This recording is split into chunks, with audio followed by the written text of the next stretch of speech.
I'm Chelsea Phillips and I'm 29 years old. My initial symptoms were swelling in my right arm and discoloration. My arm was actually 2.5 inches wider around than my left arm. I immediately went to the emergency room. When I got there, the doctor on staff took a few of my vital signs and said he believed that it was a muscle strain.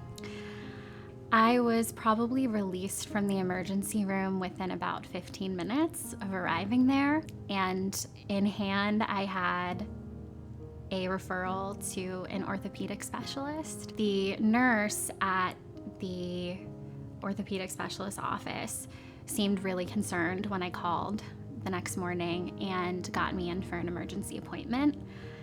As soon as I walked in, the doctor said that my arm, that it did not look like it was a muscular issue with my arm, and sent me for an ultrasound that afternoon.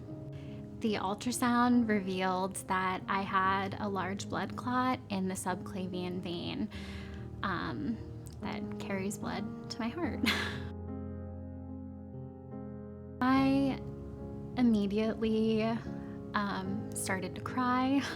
Both of my parents had been diagnosed with blood clotting disorders in adulthood. My dad actually had had a stroke about 5 years prior and is now disabled. And my mom had almost died from a pulmonary embolism that had gone undetected.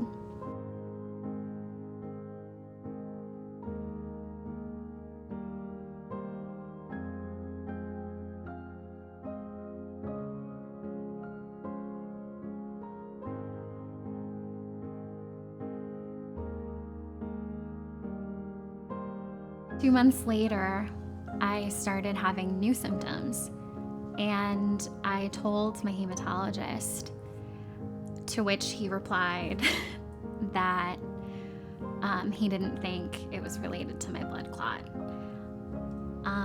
I continued to press him for several weeks until he finally ordered another ultrasound, which revealed that I had in fact developed another blood clot, this time in my jugular.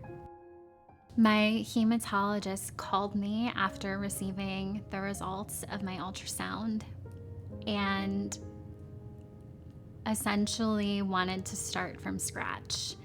But I no longer felt confident that he would be able to help me. I was feeling really hopeless. It felt like my body was a ticking time bomb, and I was just waiting around for something even worse to happen.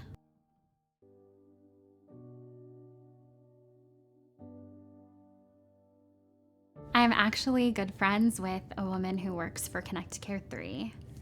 She and I were walking the afternoon after I had been diagnosed with the second blood clot, and she really encouraged me to reach out to a nurse navigator in ConnectCare3. I first spoke with a patient advocate at ConnectCare3 who took all of my basic information and then connected me with a nurse navigator.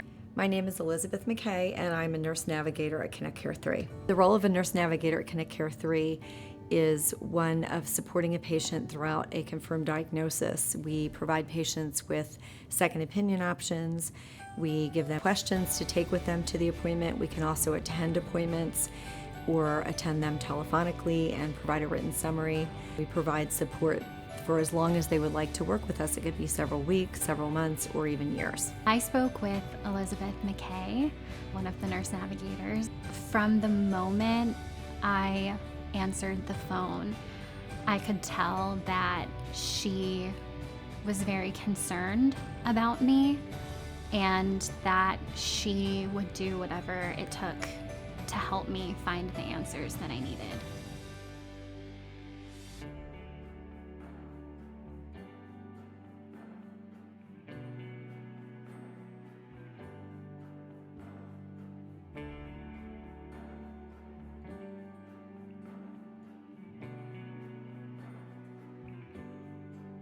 It meant everything to me to have a nurse navigator advocating for me and helping me navigate the healthcare system. By the time I had reached out for support, I felt pretty hopeless. I didn't think that I was ever going to have answers about what was happening within my body. And to have someone in my corner who was so compassionate and so dedicated to my care, it made me feel hopeful again.